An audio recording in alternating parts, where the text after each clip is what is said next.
প্রধানমন্ত্রীর সঙ্গে আপনার একটা ছবি সোশ্যাল মিডিয়াতে ভাইরাল হয়েছে। সেখানে দেখছি প্রধানমন্ত্রী আপনার খোঁজ খবর নিচ্ছেন। প্রধানমন্ত্রীর আমন্ত্রণে আমরা সেখানে একটি নৈশভোজ এবং সেখানে আলোচনা বলা যায়, সেখানে আমরা অংশগ্রহণ করছি। দর্শক, আজকের পডকাস্টে আপনাদের সবাইকে শুভেচ্ছা।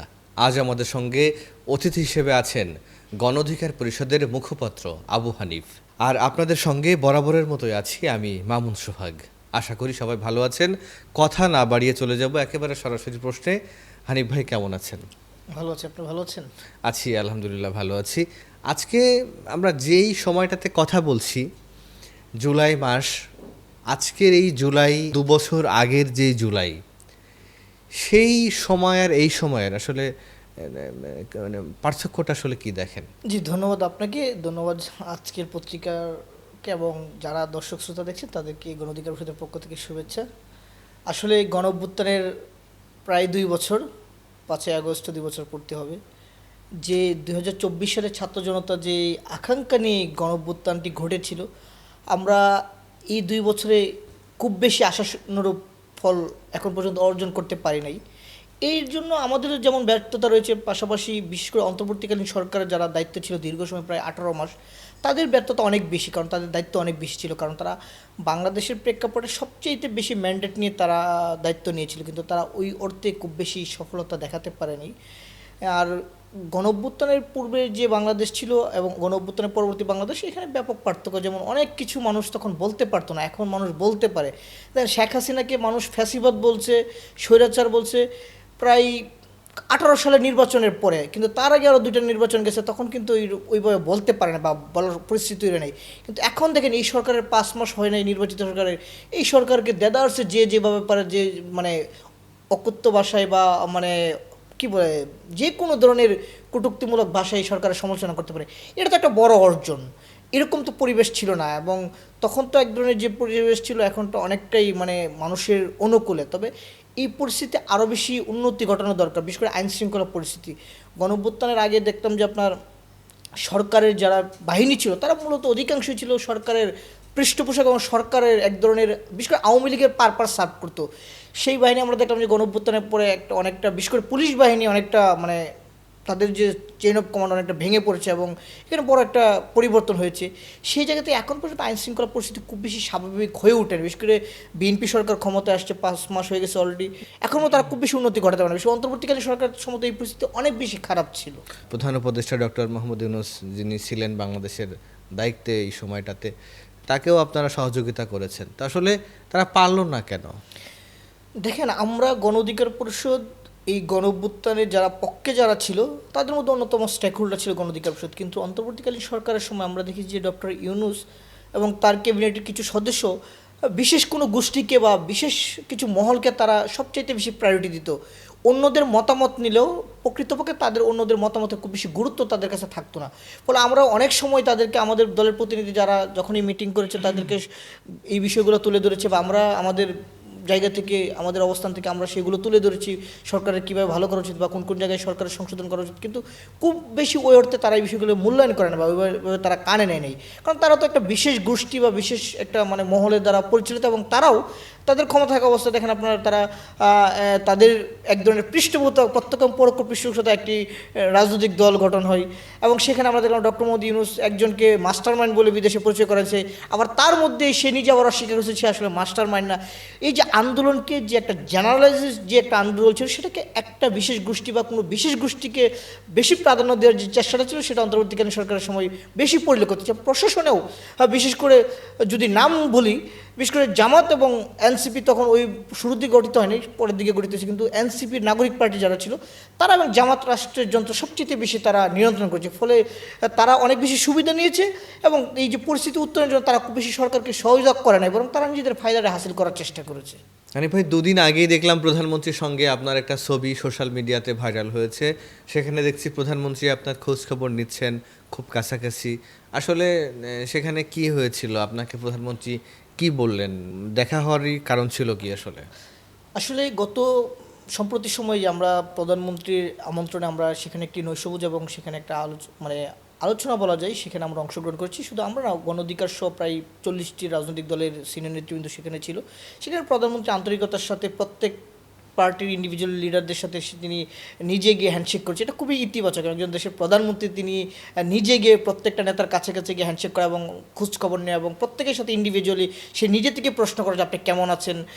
সেম আমার ক্ষেত্রে ঠিক উনি জিজ্ঞাসা করছে যাতে কেমন আছেন, আমি বলেছি যে ভালো আছি, আপনি কেমন আছেন, এবং আমি আমার দলের আমার নিজের পরিচয় পাশাপাশি আমি আমার যতটুকু কন্ট্রিবিউশন আন্দোলনের স্বল্প সময়ের ভিতরে সেটা তাকে বলেছি। উনি খুবই ইতিবাচকভাবে শুনেছেন এবং গুরুত্ব সহকারে, এটা খুবই মানে পজিটিভ। আমরা এই গণঅভ্যুত্থানের পরবর্তী এরকম সরকার আসলে চেয়েছিলাম।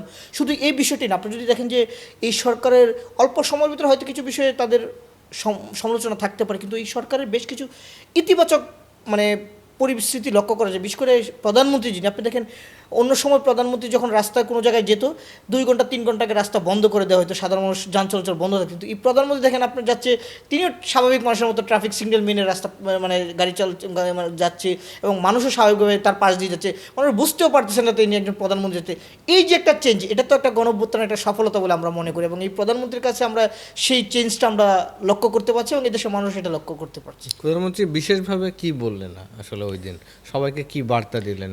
সেখানে আমরা প্রধানমন্ত্রীর এই গণঅভ্যুত্থানের পূর্বে আপনারা জানেন যে এই শেখ হাসিনার বিরুদ্ধে বিএনপির নেতৃত্বে আমরা প্রায় 40 থেকে 50টি রাজনৈতিক দল একসাথে যুগপৎ আন্দোলন করেছি এবং আমাদের আন্দোলন সংগ্রামটা প্রায় 2 থেকে 3 বছরের দীর্ঘস্থায়ী ছিল। সেই জায়গা থেকে আমাদের কমিটমেন্ট ছিল যাতে গভর্নমেন্ট যদি বিএনপি যদি সরকার ক্ষমতা আসে তাহলে তারা জাতীয় সরকার করবে। সেই জায়গা থেকে বিএনপি আমরা দেখেছি যে কিছুটা কথা রেখেছে, অনেককে আসন দিয়েছিল কিন্তু তারা তাদের বিদ্রোহী প্রার্থীদেরকে বসাতে পারেনি, ফলে অনেক জায়গায় তাদের জোটের প্রার্থীরা ফেল করেছে। আবার তাদের জোটের অনেকে যারা জয়ী হয়েছে তাদের মধ্যে কাউকে কাউকে আপনার প্রতিমন্ত্রী দিয়েছে। তবে আমরা প্রত্যাশা করছিলাম অ্যাটলিস্ট তাদের যে জাতীয় সরকারের যে ঘোষণা ছিল সেই ঘোষণার প্রেক্ষিতে তারা অ্যাটলিস্ট জোটের 2-1 জনকে মন্ত্রী হিসেবে দেবে, কিন্তু সেটা শুরুর দিকে দেয়নি। আমরা আশা করি ভবিষ্যতে দেবে। বিশেষ করে গণ অধিকার পরিষদ আপনারা জানেন যে যুগপৎ আন্দোলনে যারা ছিল, আমি কাউকে ছোটো করবো না, কিন্তু ওই অর্থে বাংলাদেশের বিএনপির পরে যুগপৎ আন্দোলনে বিএনপির সঙ্গীদের মধ্যে সবচাইতে বড় ছিল গণ অধিকার পরিষদ। আপনারা এখানে গণ অধিকার পরিষদের আপনার যারা গণমাধ্যম কর্মী রয়েছেন, আপনাদের জেলা প্রতিনিধি রয়েছে, উপজেলা প্রতিনিধি, আপনি দেখেন আমাদের গণ অধিকার পরিষদের তৃণমূল পর্যায় পর্যন্ত আমাদের দলের বিস্তৃতি রয়েছে অঙ্গ সংগঠন এবং গণ অধিকার পরিষদ। সেই জায়গা থেকে আমরা গণ অধিকার পরিষদ বিএনপির গুরুত্বপূর্ণ একটা স্টেক হোল্ডার হিসেবে আমরা মনে করি এবং বিএনপি সেই জায়গা থেকে আমাদেরকে 2টি আসন ছাড় দিয়ে, যদি একটি সমঝোতার ভিত্তিতে আমাদের যিনি সেক্রেটারি তিনি বিএনপিতে গিয়েছিল, কিন্তু এর পরবর্তী সময় বিএনপি আসলে যুগপৎ আন্দোলনে যারা শরীর ছিল তাদের সাথে খুব বেশি কমিউনিকেশন বা যোগাযোগ রাখে নাই। বিশেষ করে গভর্নমেন্ট মানে দূরত্বের অবসান করার জন্য 5 মাস হয়ে যাওয়ার পর আমরা বারবার বলছিলাম বা আমাদের জায়গা থেকে কিন্তু সরকার নানান ব্যস্ততার কারণে হয়তো পারে নাই, কিন্তু 5 মাস পরে গত সম্প্রতি সময় তারা বসেছে, জন্য সরকারকে আমরা ধন্যবাদ জানাই। কিন্তু সেখানে আসলে আমাদের যারা জোটসঙ্গী ছিল বা যারা কথা বলার সুযোগ পেয়েছে সবার মোটামুটি কমন বক্তব্য ছিল যাতে এতদিন আমরা একসাথে আন্দোলন সংগ্রাম করেছি কিন্তু সরকার গঠন করার পরে 5 মাস হয়ে গেছে আমাদের সাথে বসতে পারেনি, এটা তো আসলে এমনটা আমরা প্রত্যাশা করি না। এবং আমরা দেখেছি যে বিএনপির যারা বিভিন্ন জায়গায় সরকারের যে নিয়োগগুলো হচ্ছে, বিশেষ করে গুরুত্বপূর্ণ জায়গায় পদায়ন হচ্ছে রাজনৈতিকভাবে, সেগুলোতে বিএনপি আসলে জোটসঙ্গী কাউকে মানে খুব বেশি মূল্যায়ন করছে না বা শরিকদেরকে ওইভাবে কোথাও স্পেস দিচ্ছে না। এই বিষয়টি মোটামুটি সবাই, বিশেষ করে আমরা যারা গণ অধিকার পরিষদ আমরা সুযোগ পাই না, কিন্তু আমরা আগে তাদেরকে জানিয়েছি যে গণ অধিকার পরিষদ গুরুত্বপূর্ণ স্টেক হোল্ডার বিএনপির তাদের জোটসঙ্গীদের মধ্যে। সেই জায়গায় গণ অধিকার পরিষদ একেবারে রুট লেভেল পর্যন্ত বলে প্রান্তিক পর্যায়ে পর্যন্ত আমাদের সংগঠনের বিস্তৃত হচ্ছে। ফলে আমাদের মানুষ, যেহেতু আমরা সরকারের অংশ, জনগণ আমাদের কাছে আসে নানান ধরনের সমস্যা সুবিধা অসুবিধা নেই, কিন্তু আমরা যদি সরকারের পক্ষ থেকে ইতিবাচক রেসপন্স না পাই এবং সরকার যদি আমাদেরকে অংশীদার মনে না করে, যদি আমাদেরকে সেটুকু কোঅপারেট না করে, তাহলে তো আমরা জনগণের জন্য কাজ করতে পারবো না। এনসিপির নেতৃবৃন্দদের বড় অভিযোগ যে জামাতের যে বিএনপি এর কোনো সংগঠন না করলে নিয়োগ হচ্ছে না, এই বিষয়টা কিভাবে? এটা পুরোপুরি আমি মানে ওই তারা যে পার্সপেক্টিভ থেকে বলছে বিষয়টা আমি তাদের সাথে ভিন্ন মত। কারণ হচ্ছে যে সরকারি যে নিয়োগগুলো হচ্ছে মানে একেবারেই মানে কী বলে আপনার যে মেধার ভিত্তিতে যেগুলো হওয়া করতে, সেগুলো মোটামুটি ফেয়ার হচ্ছে এখন পর্যন্ত। আমরা যতটুকু খুব অল্প সময়ের যে কয়টা নিয়োগ হয়েছে, কিন্তু রাজনৈতিকভাবে যে নিয়োগগুলো হচ্ছে, ধরেন যে বিভিন্ন জায়গায় জেলা প্রশাসক দিচ্ছে বিএনপির পক্ষ থেকে, আবার বিভিন্ন জায়গায় উপজেলাতেও দিয়েছে, আবার অনেক জায়গায় আপনার ইউনিয়ন পরিষদে প্রশাসক দিচ্ছে। তো এই জায়গা থেকে তো তারা বিএনপি, এটা তো পলিটিক্যাল জায়গা থেকে, সেই জায়গা থেকে বিএনপি চাইলে তাদের শরিকদেরকে কোনো জায়গায় ছাড় দিতে পারতো, মূল্যায়ন করতে পারতো। কারণ শরিকদের মধ্যে অনেক দল অনেক যোগ্য নেতৃত্ব আছে বা অনেক মেধাবী লোক আছে যাদেরকে সরকার যদি কাজে লাগায় তাহলে তারা সরকারকে ভালো কিছু দিতে পারবে। কিন্তু সেই জায়গায় খুব বেশি বিএনপির আমরা এখন পর্যন্ত দেখতে পাই না। আমরা এই বিষয়গুলো মাননীয় প্রধানমন্ত্রীকে অবহিত করেছি, তিনি এই বিষয়গুলো শুনেছেন এবং আমাদেরকে আশ্বাস দিয়েছেন। তবে আমরা ব্যক্তিগতভাবে এবং দলীয়ভাবে আমরা আশা করি যে প্রধানমন্ত্রী যে আশ্বাসটুকু দিয়েছেন সেটা যেন আশ্বাসে সীমাবদ্ধ না থাকে। প্রধানমন্ত্রীর আশ্বাসের উপর আমরা আস্থা রাখছি, কিন্তু প্রধানমন্ত্রীকে এই আশ্বাসকে বাস্তবে প্রতিফলন ঘটাতে হবে এবং জোটসঙ্গী যারা গণ অধিকার সহ অন্যান্য সকল রাজনৈতিক দল যারা আছে তাদেরকে তাদের যে প্রাপ্য যাদেরকে মূল্যায়ন করতে হবে। কারণ আপনাদেরকে যদি আপনার জোটসঙ্গীদেরকে মূল্যায়ন না করে তা নাহলে কিন্তু ভবিষ্যতে বিএনপি মিত্রহীন হয়ে পড়ার একটা বড় আশঙ্কা রয়েছে। কারণ এই মিত্ররা কিন্তু যখন গণঅভ্যুত্থানের আগে আপনারা দেখেন বিএনপি অনেক সময় খুনটাসা ছিল, কারণ বিএনপিকে যেভাবে দমনপীড়ন করতো আওয়ামী লীগ, অনেক সময় বিএনপি প্রোগ্রাম করতে না পারলে তাদের জোটসঙ্গী বিশেষ করে গণ অধিকার পরিষদ, গণসংহতি আন্দোলন এবং গণতন্ত্র মঞ্চ তারা কিন্তু বিভিন্ন সময় আন্দোলন সংগ্রামে মাঠে ছিল বিএনপি। একটা দিনের অভিজ্ঞতা আসলে আমি শুনতে চাই। একটা ঘটনা কি মনে পড়ে যেটা আসলে আপনাদের বারবার মনে পড়ে যে এই দিন গণ অধিকার পরিষদকে বিএনপি মনে রাখে? দেখেন 28শে অক্টোবর বিএনপির যে সমাবেশ ছিল এবং বিএনপি যারা জোটসঙ্গী ছিল তাদের সমাবেশ, সেই সমাবেশকে আওয়ামী লীগ এবং তাদের যে আইনশৃঙ্খলা বাহিনী তারা আপনার লাঠিচার্জ এবং টিয়ার গ্যাস এবং গুলি করে সেটা মানে এক করে দিয়ে তার পরবর্তীতে কিন্তু একটা খুবই ক্রাইসিস একটা মুভমেন্ট ছিল। দীর্ঘদিন বিএনপির পার্টি অফিস বন্ধ ছিল। আমার এক্স্যাক্টলি এখন ডেটটা মনে নাই, আমার এটুকু মনে আছে যে আমার গণ অধিকার পরিষদ যখন দীর্ঘদিন বিএনপির পার্টি অফিস বন্ধ, কারণ কোনো নেতা যেখানে যেতে পারে না, মানে খুবই একটা ভয়ঙ্কর পরিস্থিতি ছিল। সেই পরিস্থিতিতে আমরা একটা বড় একটা মিছিল নিয়ে আমরা আমাদের বিজয়নগর পানি ট্যাঙ্কির মোড় থেকে শুরু করে পল্টন মোড়, তারপর দৈনিক বাংলা, এইদিকে ফকিরাপুল হয়ে তারপর বিএনপির পার্টি অফিসের দিকে আসলে আপনাদের গণমাধ্যমে এখনও সেই ফুটেজ আছে, যাতে অনেকগুলো গণমাধ্যম হেডলাইনও করেছে যাতে বিএনপিকে অবয় দিতে বিএনপির পার্টি অফিসের সামনে গণ অধিকারের মিছিল, এরকম অনেকগুলো মিডিয়াতে মানে এই হেডলাইন দেওয়া তাদের ক্যাপশনে অনেকগুলো ভিডিও আছে। তো সেই দিনটা আসলে মানে অনেক কঠিন সিচুয়েশনের মধ্য দিয়ে, কারণ আমরা গণ অধিকার পরিষদের নেতাকর্মী তুলনামূলক সংখ্যায় কম হলেও আমরা আমাদের জায়গা থেকে সর্বোচ্চটুকু দিয়ে মাঠে ছিলাম এবং বিএনপি তখন আসলে খুবই ভয়ঙ্কর পরিস্থিতি ছিল, কারণ তাদেরকে যেভাবে সরকার টার্গেট করতো গণ অধিকারকে হয়তো ওইভাবে তারা টার্গেট করতো না, কারণ গণ অধিকারের সীমাবদ্ধতা তারা জানতো সরকার খুব বেশি হয়তো তারা কিছু করতে পারবে না, কিন্তু বিএনপিকে তারা সবসময় নজর দিতে জামাতকে রাখতো।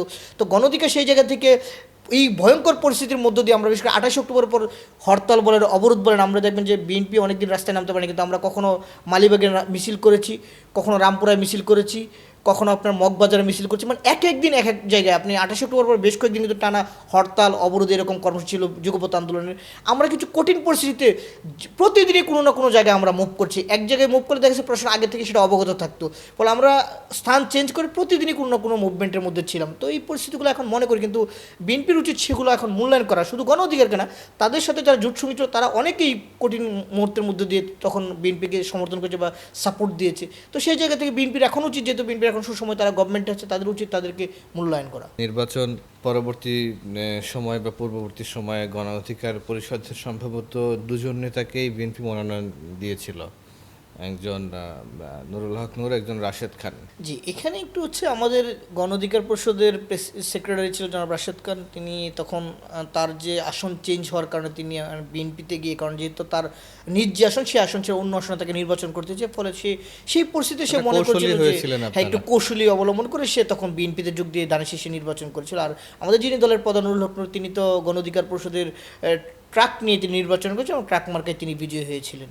এই গণ অধিকার পরিষদ তো আপনারা কঠিন সময়ে ছিলেন রাজপথে, এখন প্ল্যান কি আসলে, যেহেতু আপনাদের একটা অবস্থান আছে সরকারের সঙ্গেও আছে মাঠ পর্যায়ে, তৃণমূল পর্যায়ে, গণ অধিকার পরিষদকে নিয়ে কী ভাবছেন? তো 2 বছর পর এই সরকারের টার্ম শেষ হওয়ার পরে আপনারা কীভাবে কী করবেন, গোছাচ্ছেনই বা কীভাবে? আমরা গণ অধিকার পরিষদ দীর্ঘদিন যাবৎ বিএনপির সাথে যুগপৎ আন্দোলন করেছি, একসাথে ছিলাম, সেই জায়গা থেকে বিএনপির সাথে আমরা নির্বাচন এক ধরনের সমঝোতা বা এক ধরনের জোট করেছি।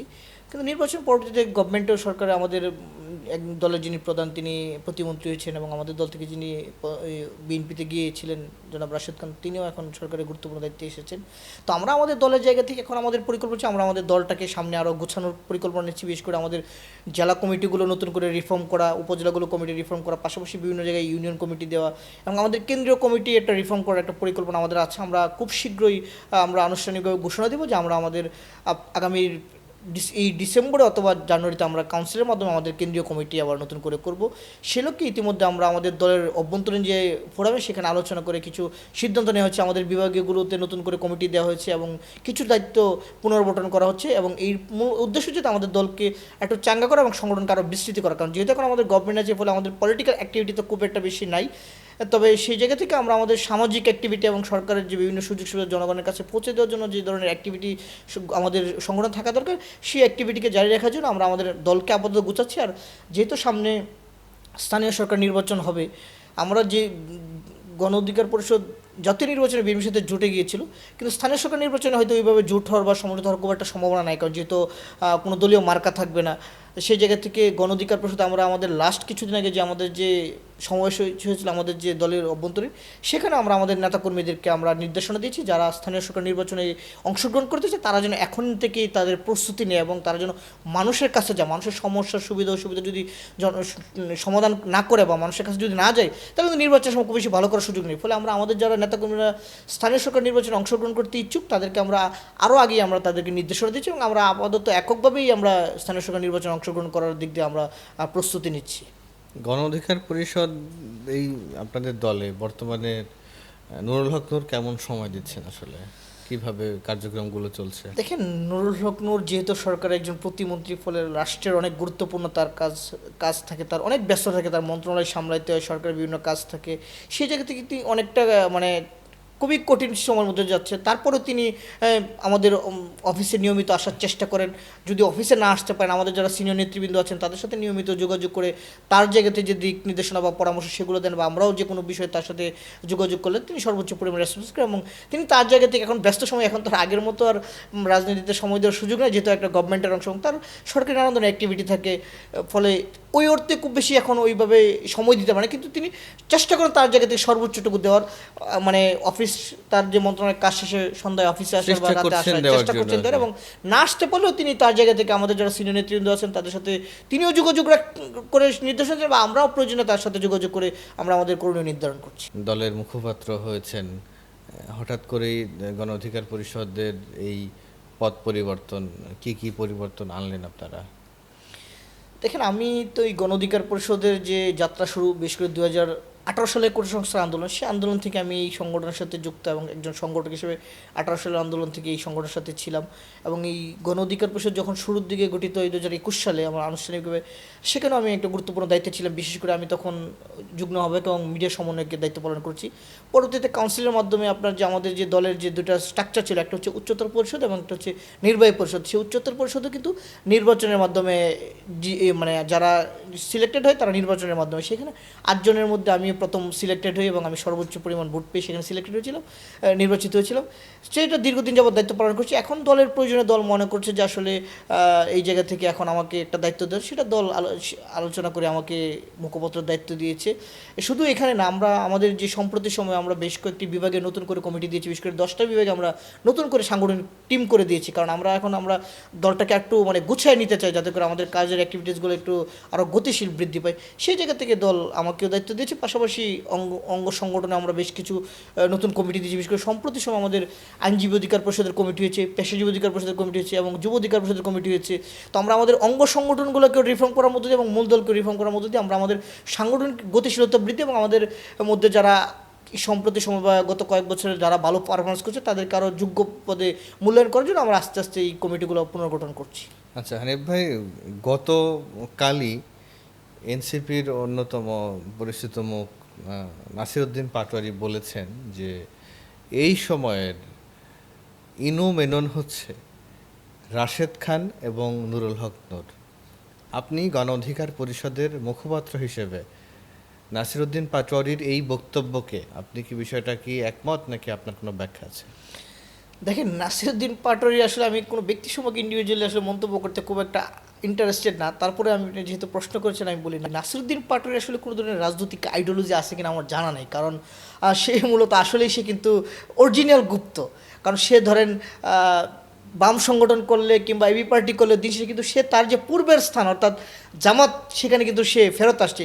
এবং এই প্রক্রিয়াটা আমি আসলে বলতে চাচ্ছিলাম, কিন্তু নাসিরউদ্দিন পাটোয়ারি যে ধরনের লাগামহীন বক্তব্য, সেগুলো আসলে রাজনৈতিক বক্তব্য না। মানে এটা এক ধরনের অশালীন বা রাজনৈতিক, মানে একজন রাজনীতিবিদ হিসেবে এই ধরনের বক্তব্য আসলে তার কাছ থেকে আশা করি না। বিশেষ করে শুধু এই বক্তব্য না, তার সম্প্রতি সময় বিভিন্ন ধরনের বক্তব্য, এগুলো আসলে আমরা শুনি তারা নতুন বন্দোবস্তর কথা বলে, কিন্তু এই ধরনের বক্তব্য তো পুরনো রাজনীতিবিদরা দেয় এবং পুরনো স্টাইলে তারা কথা বলে, তাদের আসলে নতুনত্ব বলতে কিছু না। এখন সে গতকালকে যে মন্তব্যটি করেছে এটা তো একেবারেই মানে ভ্রান্তহীন এবং এই ধরনের বিভ্রান্তি করে মানুষকে বিভ্রান্ত করার জন্য এই ধরনের বক্তব্য দিয়েছে। এই নাসিরুদ্দিন পাটোয়ারি সম্পর্কে আমি যে জিনিসটা বলবো, এই নাসিরুদ্দিন পাটোয়ারিরা কিন্তু আমাদের সাথে একসাথে জোট করার জন্য চেষ্টা করছে, বিশেষ করে আমরা যেন এনসিপির সাথে জোট করি নির্বাচন আগে। সেখানে সে মানে সবশেষ যদি একেবারে লাস্ট যে মিটিং রয়েছিল, সেই মিটিংয়ে আমি ছিলাম, আমাদের দলের প্রধান উল্লক নূর এবং রাশেদ খান, হাসান মামুন, ফারুক হাসান আমরা ছিলাম। এবং সেখান থেকে আপনার এনসিপির যারা শীর্ষ নেতা ছিল 5 জন, আপনার হাসনাত, সার্জিস, তারপর হচ্ছে আপনার যে আক্তার এবং পাটোয়ারি, তারা 5 জন ছিল এবং আমরা 5 জন ছিলাম। সেই জায়গায় নাসিরুদ্দিন পাটোয়ারি আমাদের খুব অনেক বেশি রিকোয়েস্ট করছিল যে আপনারা আমাদের সাথে জোট করেন, আমরা নির্বাচন কীভাবে পেছানো যায় এটা আমরা আপনাদেরকে দেখাই দিব, এবং আমাদের সাথে থাকলে এই সরকার আমাদের, আমরা এই সরকারকে বসাইছি, জামাত আমাদের সাথে আছে, আপনারা যদি আমাদের সাথে যুক্ত হন তাহলে আমরা আরও কয়েক বছর নির্বাচন হতে দিব না। তো এই ধরনের মানে নির্বাচন, এই বিষয়টি নাসিরুদ্দিন পাটোয়ারি বলেছিল এবং তাদের এই পরিকল্পনা ছিল, এবং তারা কিন্তু নির্বাচনে নানা ধরনের মানে এক ধরনের পরিস্থিতি তৈরি করছে, আসলে নির্বাচনটা বিলম্বিত করে। কারণ এই নির্বাচন বিলম্বিত হলে তারা সুবিধা পেত, তারা সরকারকে নিজেদের মতো ব্যবহার করতে পারতো, সরকারের নানা ধরনের সুযোগ সুবিধা নিতে পারতো। ফলে নির্বাচন হয়ে যাওয়ার পরে তাদের আসলে সেই জায়গাটা অনেকটা মাথা খারাপ হয়েছে। ফলে নাসিরুদ্দিন পাটোয়ারি যে ষড়যন্ত্র করেছিল সেটা কিন্তু বাস্তবায়ন হয় না, কারণ এদেশের মানুষ গত 15 বছর ভোট দিতে পারেনি। এই দেশের মানুষ চেয়েছিল একটা ভোটাধিকার প্রয়োগের মাধ্যমে একটি গণতান্ত্রিক সরকার আনার। সেই জায়গা থেকে নির্বাচন হয়েছে ফেব্রুয়ারিতে এবং গণতান্ত্রিক একটি সরকার হয়েছে। এরপর থেকে নাসিরুদ্দিন পাটোয়ারি একটু এলোমেলো বক্তব্য, শুধু এটা না, নাসিরুদ্দিন পাটোয়ারি অত্যন্ত কৌশলী এবং সে মানে এত বেশি মানে মানে চৌকস গুপ্ত যে আপনি দেখেন এই নির্বাচন আগে জামাতকে নিয়ে এমন কোনো বাজে মন্তব্য নাই নাসিরুদ্দিন পাটোয়ারি করে নাই, কিন্তু আবার দেখেন সে কিন্তু জামাতের এখানে নিয়ে এসে তার এটা কৌশল ছিল যে সে সবচাইতে বেশি জামাতের বিরুদ্ধে বলবে এবং শেষ সময় জামাতের কাছে সে এনসিপিকে নিয়ে যায়। আমি এনসিপির ভিতর থেকে অনেকেই তো আমাদের সাথে খুব ভালো সম্পর্ক তখনও ছিল, এখন আছে, তারা আমাদেরকে জানিয়েছে যাতে এই এনসিপিকে জামাত জুটে নেওয়ার জন্য একাই নাসিরুদ্দিন পাটোয়ারি সর্বোচ্চ ভূমিকা পালন করেছে এবং এটা নাসিরুদ্দিন পাটোয়ারির একটা এজেন্ডা ছিল। এবং আপনি দেখেন যে নাসিরুদ্দিন পাটোয়ারিকে ঢাকা আসনে নির্বাচন করার জন্য জামাত যে দৌড়ে পেট্রোডেস করেছে, অন্য জায়গায় কিন্তু ওইভাবে পেট্রোডেস করেনি। এখন আপনি দেখবেন নাসিরুদ্দিন পাটোয়ারি বিভিন্ন জেলায় গেলে, সফরে গেলে দেখবেন তাকে ঘিরে কিছু জায়গায় মানে এত বেশি জনবহুল হয়, মনে হয় যাতে নাসিরুদ্দিন পাটোয়ারি অনেক কিছু। এখানে দেখবেন প্রায় 80% লোক হচ্ছে জামাত শিবিরের, এবং তারা এটা একটা কৌশল, একটা আর্টিফিশিয়ালভাবে দেখায় যাতে এই নাসিরুদ্দিন পাটোয়ারির একটা অবস্থান তৈরি হচ্ছে বা নাসিরুদ্দিন পাটোয়ারি অনেক বড় একটা কিছু, মানে এটা তাদের একটা জামাতের একটা প্ল্যান, এবং জামাতের প্ল্যান বাস্তবায়ন করে কিন্তু এই নাসিরুদ্দিন পাটোয়ারি এনসিপিকে জামাতের এইখানেই শেষ পর্যন্ত বেরিয়েছে। ফলে জামাত এই এনসিপির যে ভবিষ্যৎ সেটা নাসিরুদ্দিন পাটোয়ারি অনেকাংশে সেটা নষ্ট করে দিয়েছে আমার ধারণা। জামাতের কথা বললেন, জামাতের সাতক্ষীরা 4 আসনের এমপি, তার একটা ভিডিও গতকাল সামাজিক যোগাযোগ মাধ্যমে ব্যাপক পরিমাণে ভাইরাল হয়েছে। এই বিষয়টা নিয়ে আপনার মন্তব্য কি? দেখেন, আমি মনে করি প্রত্যেকটা মানুষের পার্সোনাল প্রাইভেসি থাকা উচিত, কিন্তু আপনি যখন রাষ্ট্রের গুরুত্বপূর্ণ ব্যক্তি হবেন, রাষ্ট্রের আইন প্রণেতা হবেন, তখন তো আপনাকে অনেক বেশি সচেতন এবং সতর্ক হতে হবে, এবং আপনাকে অবশ্যই নীতিনৈতিকতার মানদণ্ডের বাইরে যায় এরকম কোনো কাজ করা যাবে না। কিন্তু আমাদের যে এমপি যে কাজটি করছে এটা তো একেবারে গর্হিত কাজ, এবং এই কাজটাকে দেখেন আপনার মানে অবাক করার বিষয়, জামাত শিবির শুরুর দিকে এটাকে এআই এর ভিডিও বলে প্রচার করেছে, এবং যখন এআই বলে যখন বিভিন্ন আমরা দেখি যারা রিউমার চেক করে তারা, এবং বেশ কিছু গণমাধ্যমে আমরা দেখি যে এটা সত্যতা যাচাই করছে এটা এআই এর ভিডিও নাই, তখন কিন্তু আবার তারা বলছে এটা তার সেকেন্ড ওয়াইফ, এবং এই মেয়ের বয়স সর্বসকলে সব মিলে যদি হয় মানে খুব সম্ভবত 15 থেকে 16 বছর বয়স হবে। আর জামাতে যিনি এমপি তার বয়স হলো 75 বছর। 75 বছরের এমপির সাথে এই 17-18 বছরের মেয়ে কীভাবে বিয়ে হয়, এটা কি কোনো ধরনের নীতি নৈতিকতার মানদণ্ডে এটা কি বিচার করা যায়?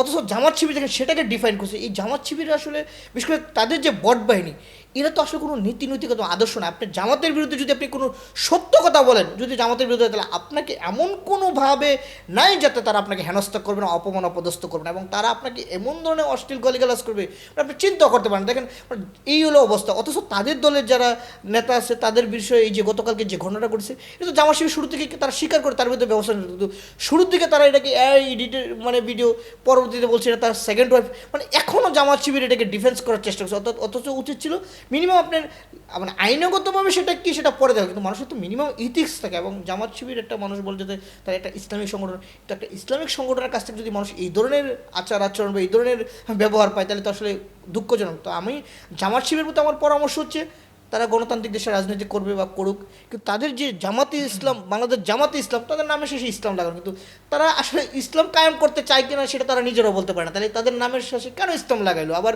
তারা ইসলাম নাম লাগানোর পরও তারা ইসলাম পরিপন্থী কাজ করে, যে গতকাল কাজ করে, এটা কি ইসলাম কোনোভাবে বৈধতা দেয়? অথচ তারা কিন্তু এগুলোকে অকপটে তারা মানে করছে এবং এগুলো স্বীকার করছে, এবং তাদের যে ধরনের আচরণ, তাদের বট বাহিনী এবং তাদের যে শিবিরের, এগুলো মানে ইসলামের মানদণ্ডে কখনোই বিচার করার কোনো সুযোগ নাই, বরং এটা ইসলাম পরিপন্থী কাজ। আপনি বলতে চাচ্ছেন যে জামাত রাজনীতি করুক কিন্তু ইসলাম শব্দটা না রাখুক? হ্যাঁ, কারণ যারা ইসলামের নাম দিয়ে, তো আপনাকে ইসলাম শব্দটা তো আমাদের ধর্মীয় বিষয়, এখানে তো আপনার তাদের যদি ধর্মীয় এজেন্ডা না থাকে, তাদের আচার আচরণ যদি ইসলামের যে বিধান সে অনুযায়ী যদি তারা কর্ম পরিচালনা করতে না পারে, তাহলে এই নামটাকে তো তারা আপনার ইসলাম শব্দটাকে তো তারা কলুষিত করলো, এবং এটা তো একটা ধর্মীয় মানে আমি মনে করি এটা ধর্মীয় দৃষ্টিকোণ থেকে এটা একটা গর্হিত অপরাধ, এবং এটা তো ইসলামিক দৃষ্টিকোণ থেকে এটা তাদের পাপ হচ্ছে। কিন্তু তারা এটা কেন করবে? তারা গণতান্ত্রিক রাষ্ট্রের রাজনীতি করতে পারে, একটা নাগরিকের রাজনীতি করার অধিকার আছে, সেটা করতে পারে, কিন্তু তারা ধর্মীয় নাম দিয়ে মানে ইসলাম পরিপন্থী কাজ করা উচিত না, এবং সেটা করতে পারে না। এই জন্য তাদের উচিত ইসলাম শব্দটা তাদের দলের নাম থেকে বাদ দেওয়া। বিএনপি সরকারের 5 মাস চলছে, তো বিএনপি সরকারের এই কতদিনের কার্যক্রমে, তাদের কার্যক্রমে আপনি 10-এ কত দিবেন? বিএনপির এই 5 মাসে আমি তাদেরকে 10-এ 6 দিব।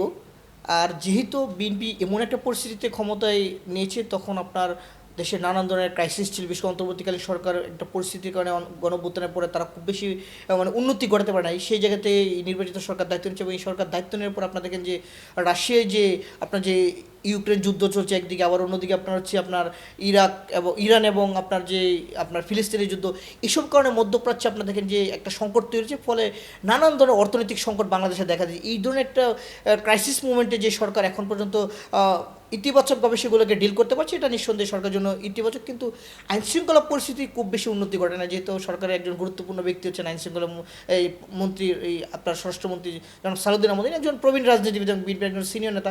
তার কাছে আমাদের প্রত্যাশা হচ্ছে উনি যেন আইনশৃঙ্খলা পরিস্থিতির উন্নতির দিকে তিনি যেন নজর দেন, কারণ মানুষের দেশে মানুষ প্রত্যেকটা মানুষ তার নিরাপত্তা নিয়ে খুবই কনসার্ন। একজন আপনি একজন সাধারণ নাগরিক হিসেবে আপনি রাস্তায় যেন আপনি নিরাপদে চলতে পারেন, এই নিশ্চয়তা কিন্তু আপনি রাষ্ট্রের কাছে চান, বা একজন নাগরিক হিসেবে রাষ্ট্রে এই দায়িত্বটুকু উচিত যে আপনার নিরাপত্তাটুকু দেওয়া। কিন্তু সেই অর্থে আমরা দেখি যে বিভিন্ন জায়গায় নানান ধরনের অপরাধ প্রবণতা বাড়ছে, এবং বিভিন্ন জায়গায় যে খুনাখুনি হচ্ছে, বা বিভিন্ন জায়গায় যে চিন্তাই বা বিভিন্ন ধরনের যে আইনশৃঙ্খলা অবনতি হয়, এই ধরনের ঘটনা ঘটছে।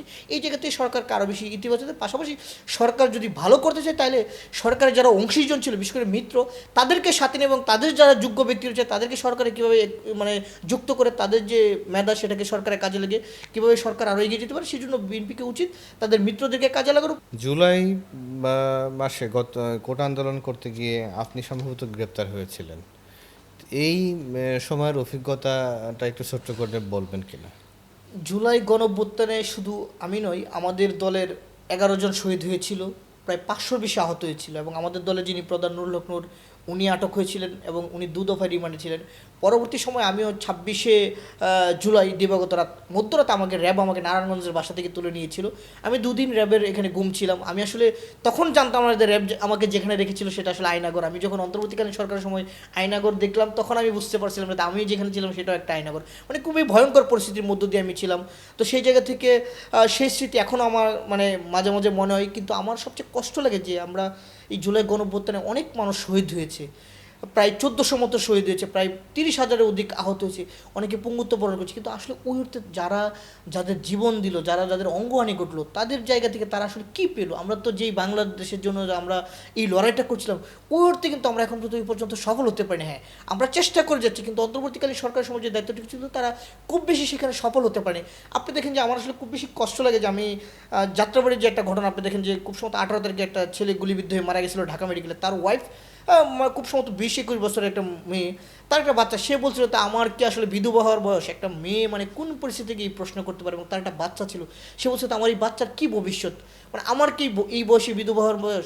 আপনি দেখেন এই যাত্রাবাড়ি এলাকায় কী নৃশংস গুলি চালিয়েছে পুলিশ, সেখানে আপনার একটা ছেলেকে যে তাইমুম কত কাছ থেকে পুলিশ গুলি করেছিল, এবং একজন পুলিশ অফিসারের ছেলেকে, সে কিন্তু এই পুলিশ অফিসার আপনার ঢাকা মেডিকেলে এসে বলছিল যে একজনকে মারতে স্যার কয়টা গুলি লাগে, মানে একজন পুলিশ সদস্যের সন্তানকেও পুলিশ গুলি করে 10টা গুলি করেছিল, অথচ একজনকে মারতে একটা গুলি যথেষ্ট।